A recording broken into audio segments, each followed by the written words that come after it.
Settled paper 2 के लिए geography का ये तीसरा लेक्चर है और आज के इस वीडियो में हम लोग पृथ्वी के ताप कटिबंध के बारे में गहराई से अध्ययन करेंगे और चर्चा करेंगे कि इस टॉपिक से आपको परीक्षा में किस प्रकार से प्रश्न पूछे जाते हैं। तो आइए लेक्चर शुरू करते हैं और गहराई से समझने का प्रयास करते हैं। सबसे पहले हम लोग समझेंगे पृथ्वी के ताप कटिबंध किसे कहते हैं। तो याद रखना, इसे अंग्रेजी में heat zones of the earth कहा जाता है। तो यहाँ पे ध्यान दो, पृथ्वी के धरातल पर, धरातल का मतलब है सतह पर, सूर्य से प्राप्त ऊष्मा ऊर्जा को सूर्यातप कहते हैं। तो सूर्यातप क्या है? सूर्य से जो रोशनी आती है धरातल पर, उस रोशनी के साथ ऊष्मा भी आती है। ऊष्मा का मतलब है गर्मी। उसी गर्मी को हम लोग क्या कहते हैं? सूर्यातप कहते हैं। और इसी सूर्यातप को अंग्रेजी में इंसुलेशन कहा जाता है। अगर आप दोपहर के समय धूप में खड़े हो जाओगे तो क्या होगा? आपको गर्मी लगेगी। उसी ऊष्मा को, उसी गर्मी को हम लोग क्या कहते हैं? सूर्यातप कहते हैं। यह सूर्यातप जो है पृथ्वी के धरातल पर एक समान वितरित नहीं है। अगर हम ऊष्मा की बात करें, यानी तापमान या गर्मी की बात करें, तो पूरे धरातल पर तापमान अलग अलग होता है। कहीं पे बहुत ज़्यादा गर्मी होती है तो कहीं पे बहुत ज़्यादा ठंडी होती है। यानी ये जो सूर्यातप है हमारे धरातल पर एक समान वितरित नहीं है। तो यहाँ पे ध्यान दो, तापमान में अंतर के आधार पर पृथ्वी को हम लोग 3 अलग अलग कटिबंधों में विभाजित करते हैं, यानी बांटते हैं। कटिबंध का मतलब होता है जोन या क्षेत्र। तो तापमान में अंतर के आधार पर हम पृथ्वी को 3 अलग अलग क्षेत्रों में विभाजित करते हैं। तो पहले क्षेत्र को क्या बोलते हैं? उष्ण कटिबंध। इसे अंग्रेजी में ट्रॉपिकल जोन कहा जाता है। और दूसरे क्षेत्र को हम लोग शीतोष्ण कटिबंध, इसे अंग्रेजी में टेम्परेट जोन कहते हैं। और तीसरा जो है इसे शीत कटिबंध, इसे अंग्रेजी में फ्रिजिड जोन कहा जाता है। तो आइए एक एक जोन के बारे में गहराई से समझने का प्रयास करते हैं। तो यहाँ पे ध्यान दो, उष्ण का मतलब क्या होता है? उष्ण का मतलब होता है गर्म, और कटिबंध का मतलब होता है क्षेत्र या जोन। समझ में आ गया? उष्ण का मतलब क्या होता है? गर्म। तो यहाँ पे ध्यान दो क्या लिखा है? कर्क रेखा एवं मकर रेखा के बीच के सभी अक्षांशों पर सूर्य वर्ष में एक बार दोपहर में सिर के ठीक ऊपर होता है। अगर हम लोग पृथ्वी की बात करें तो यहाँ पे ध्यान दो, ये है हमारी पृथ्वी, ये हो गया कर्क रेखा, ये हो गया कर्क रेखा, और यहाँ पे है मकर रेखा। कर्क रेखा से लेके मकर रेखा के बीच में बहुत अक्षांश रेखाएं होती हैं। तो ये जो कर्क रेखा से लेके मकर रेखा के बीच का क्षेत्र है, इसी को हम लोग उष्ण कटिबंध कहते हैं। क्यों कहते हैं? ये जो हमारा सूर्य है, इसकी जो रोशनी है कर्क रेखा से लेके मकर रेखा के बीच, क्या लिखा है यहाँ पे? ध्यान दो क्या लिखा है? कर्क रेखा एवं मकर रेखा के बीच सभी अक्षांशों पर, कर्क रेखा से लेके मकर रेखा के बीच में बहुत सारी अक्षांश रेखाएं हैं।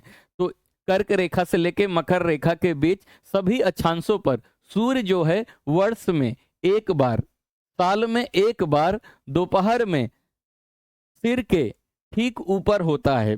अगर आप इस क्षेत्र में रहते हो, किसी भी अक्षांश पर रहते हो, तो साल में एक बार सूर्य की रोशनी आपके सीधा सर के ऊपर होगा।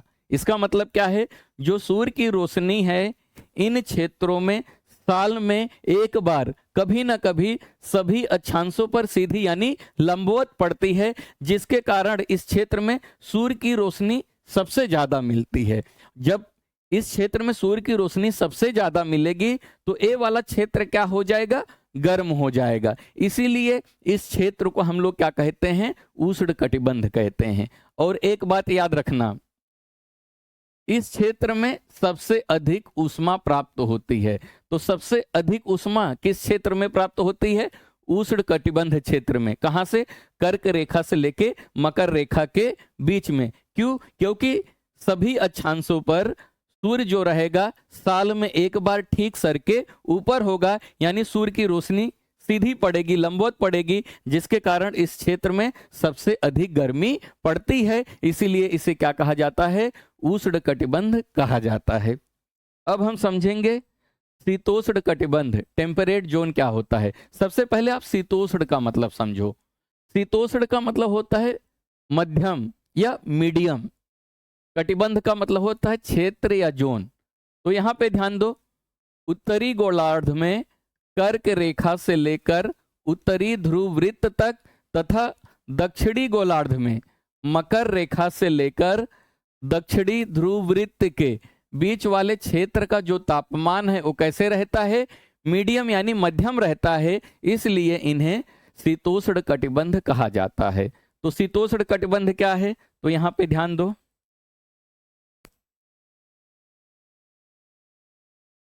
ए हो गया कर्क रेखा और ए हो गया विषुवत रेखा, इसे 0 डिग्री यानी भूमध्य रेखा, और ए हो गया मकर रेखा।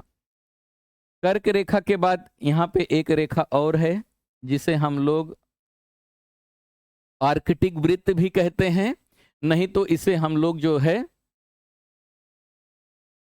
उत्तर ध्रुव वृत्त भी कहते हैं। याद रखना, इसे क्या कहते हैं? आर्कटिक वृत्त भी कहते हैं, नहीं तो उत्तर ध्रुव वृत्त भी कहते हैं।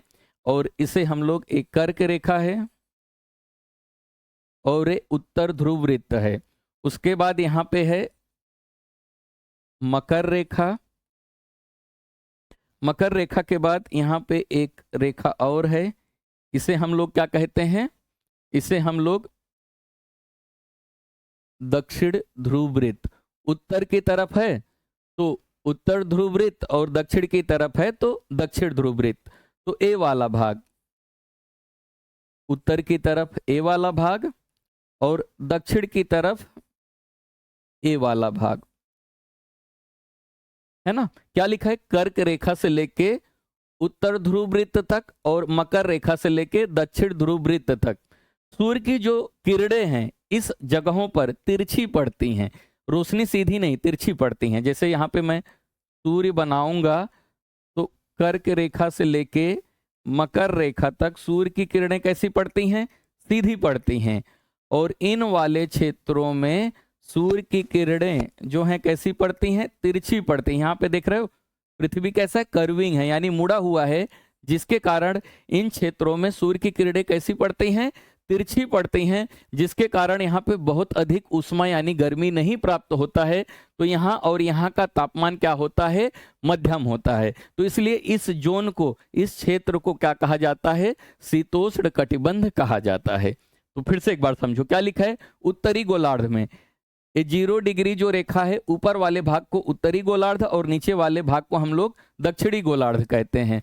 तो उत्तरी गोलार्ध में कर्क रेखा से लेके, एक कर्क रेखा है, कर्क रेखा से लेके उत्तरी ध्रुव वृत्त तक, और दक्षिणी गोलार्ध में मकर रेखा से लेके दक्षिणी ध्रुव वृत्त तक, ये दक्षिणी ध्रुव वृत्त है, तक के बीच वाले क्षेत्र का तापमान कैसा होता है?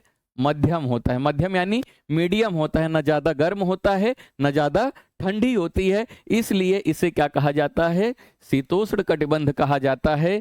याद रखना, कर्क रेखा तथा मकर रेखा के बाद किसी भी अक्षांश पर दोपहर का सूर्य कभी भी सिर के ऊपर नहीं होता है। जैसे मैंने आपको पहले बताया, कर्क रेखा से लेके मकर रेखा के बीच में सभी अक्षांशों में साल में एक बार जो है सूर्य सिर के ऊपर होता है। उसके बाद जितनी भी उत्तर की तरफ रेखाएं हैं और दक्षिण की तरफ रेखाएं हैं, सूर्य सीधा कभी भी सर के ऊपर नहीं आता है। इसलिए इन क्षेत्रों में जो है सूर्य की रोशनी तिरछी पड़ती है। तो इस क्षेत्र में तिरछी पड़ने के कारण जो है सूर्य से कम ऊष्मा प्राप्त होती है। तो यहाँ पे तापमान जो है मध्यम रहता है। इसलिए इसे क्या कहा जाता है?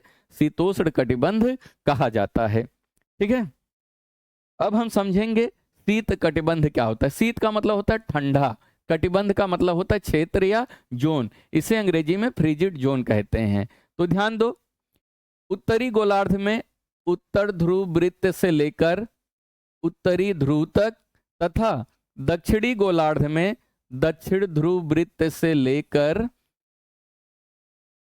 दक्षिणी ध्रुव तक के बीच के क्षेत्र बहुत ठंडी होती है या बहुत ठंडा होता है, क्योंकि यहाँ सूर्य जो है क्षितिज से ज्यादा ऊपर नहीं आ पाता है, इसलिए इसे शीत कटिबंध कहा जाता है। तो शीत कटिबंध क्या है, यहाँ पे ध्यान दो।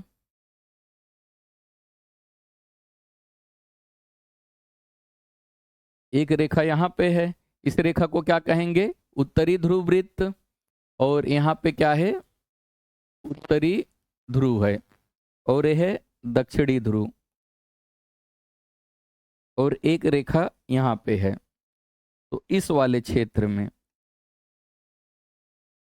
और यहाँ पे इस वाले क्षेत्र में पृथ्वी के, फिर से देखो क्या लिखा है, उत्तरी गोलार्ध में ये 0 डिग्री है, 0 डिग्री के ऊपर वाले भाग को हम लोग उत्तरी गोलार्ध और नीचे वाले भाग को दक्षिणी गोलार्ध कहेंगे। तो क्या लिखा है, उत्तरी गोलार्ध में उत्तरी ध्रुव वृत्त से, ये हमारा क्या है, उत्तरी ध्रुव वृत्त है। तो उत्तरी ध्रुव वृत्त से लेके उत्तरी ध्रुव तक, तो ये 90 डिग्री क्या है, हमारा उत्तरी ध्रुव है, यानी यहां से लेके यहां तक, ये वाला जो पूरा एरिया है यहां से लेके यहां तक।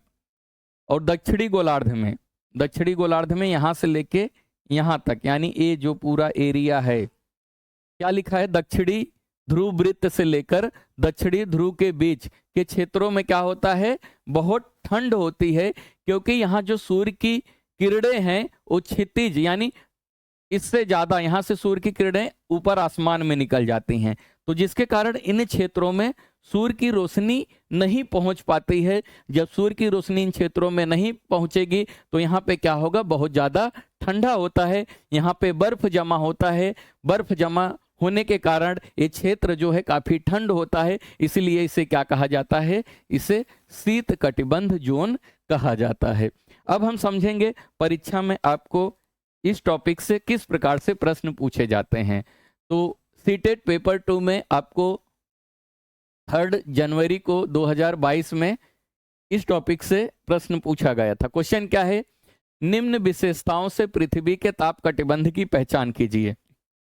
तो यहाँ पे 3 बातें लिखी हुई हैं, इन तीनों बातों को पढ़ के आपको पहचानना है कि किस कटिबंध के बारे में बात हो रही है।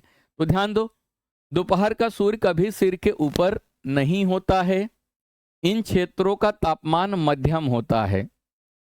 शीतोष्ण का मतलब क्या होता है, मध्यम, मैंने बताया था।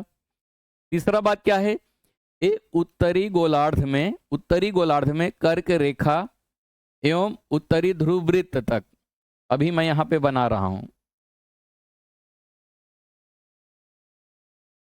ये हो गया 0 डिग्री, ये हो गया कर्क रेखा, है ना, ये हो गया कर्क रेखा। तो क्या लिखा है, उत्तरी गोलार्ध में कर्क रेखा एवं उत्तरी ध्रुव वृत्त, ये हो गया उत्तरी ध्रुव वृत्त, यानी इसकी बात हो रही है ना, उत्तरी ध्रुव वृत्त। तथा दक्षिणी गोलार्ध में मकर रेखा, दक्षिणी गोलार्ध में यहाँ पे क्या है, मकर रेखा है, मकर रेखा से लेके दक्षिण ध्रुव वृत्त के बीच वाले क्षेत्र हैं। तो ए वाला तीसरे ऑप्शन से हमें समझ में आ गया। तो ए वाला जो जोन है कर्क रेखा से लेके मकर रेखा के बीच वाला, इस जोन को हम लोग उष्ण कटिबंध कहते हैं। और यहाँ से लेके यहाँ तक और यहाँ से लेके यहाँ तक जो जोन है, इसे क्या कहते हैं, शीतोष्ण कटिबंध। यहाँ का तापमान कैसा होता है, मध्यम होता है। क्यों, क्योंकि जो सूर्य की किरणें हैं यहाँ पे तिरछी पड़ती हैं, और सूर्य की किरणें कर्क रेखा से लेके मकर रेखा के बीच में सीधी पड़ती हैं। तो यहाँ पे क्या बोला है, इन क्षेत्रों में तापमान क्या होता है, मध्यम होता है। तो यानी यहाँ और यहाँ पे तापमान कैसा होता है, मध्यम होता है। तो किसकी बात हो रही है, शीतोष्ण कटिबंध की बात हो रही है। समझ में आ गया। तो इस प्रकार से इस टॉपिक से प्रश्न पूछे जाते हैं। ये टॉपिक आपके लिए काफी इंपॉर्टेंट है। मैं सीटेट के लिए ज्योग्राफी पढ़ा रहा हूँ और कंप्लीट एसएसटी पढ़ाऊंगा। तो मैंने प्लेलिस्ट बना दिया है, उसका लिंक आपको नीचे डिस्क्रिप्शन में मिल जाएगा। नहीं तो आप प्लेलिस्ट में जाके सीटेट पेपर 2 के लिए ज्योग्राफी का सभी वीडियो आप लाइन से देखना, तभी आपका कॉन्सेप्ट क्लियर होगा। आप देख सकते हैं। और अगर अभी तक इस चैनल को सब्सक्राइब नहीं किया तो कर लीजिए। वीडियो देखने के लिए धन्यवाद।